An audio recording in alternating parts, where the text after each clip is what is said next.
L'heure du décortiquage des titres de nos différents quotidiens est avec nous. Renaud, bonjour. Bonjour Alix. Bienvenue. Bonjour. Bonjour. Le réveil s'est bien passé? Oui, super bien. Super. On y va donc pour cette revue de presse avec le premier titre qui est du matin. Le matin fait état des lieux des actes posés par le président de la République en faveur de la cohésion sociale. Bonjour à tous.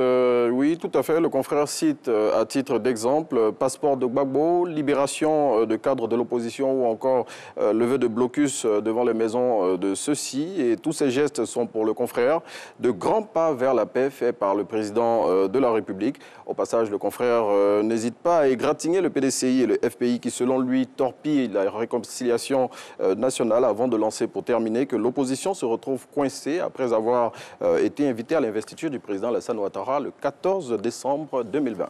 Et on reste avec le président de la République dont l'investiture est prévue le 14 décembre prochain.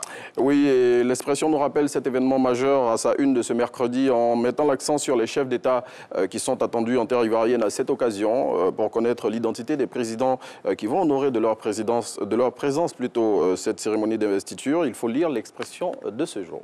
Et l'heure n'est pas la sérénité au FPI en ce moment. Pourquoi? Vous nous le dites.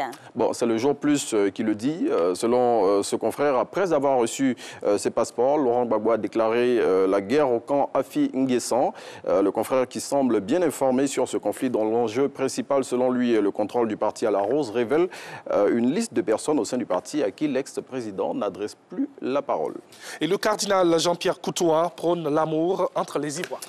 Le chef de l'Église catholique en Côte d'Ivoire invite les Ivoiriens à disposer leur cœur à l'amour du prochain. L'archevêque métropolitain d'Abidjan a émis ce vœu récemment, ce dimanche, à l'occasion de la célébration des 15 années d'existence de la paroisse Saint-François-Xavier d'Anono. C'est dans la commune de Cocody. Selon l'homme de Dieu qui est cité par le Patriote, chaque Ivoirien doit apporter sa pierre à la construction de l'amour et de la paix dans le pays.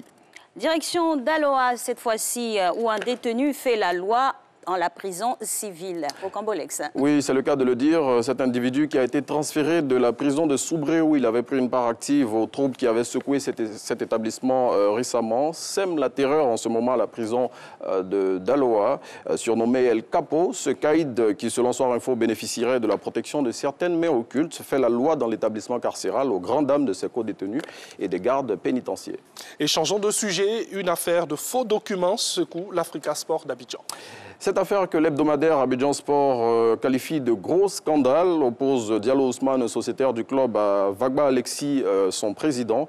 Pour tout savoir sur cette énième affaire qui secoue les Oyers, il faut vous procurer Abidjan Sport de cette semaine. Et nous, on reste toujours sur le terrain avec un autre mot de sport, et avec le visage bien connu de la scène culturelle et humoristique nationale.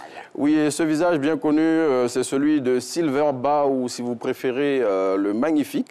Sachez que l'humoriste prépare un diplôme d'entraîneur et pour ce faire, il séjourne en ce moment à l'Institut national de la jeunesse et des sports, INJS de Marcory, pour sa formation.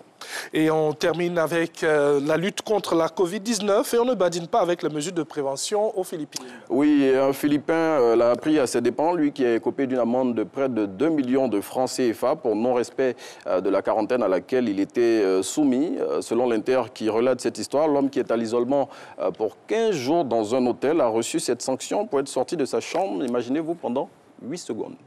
Waouh!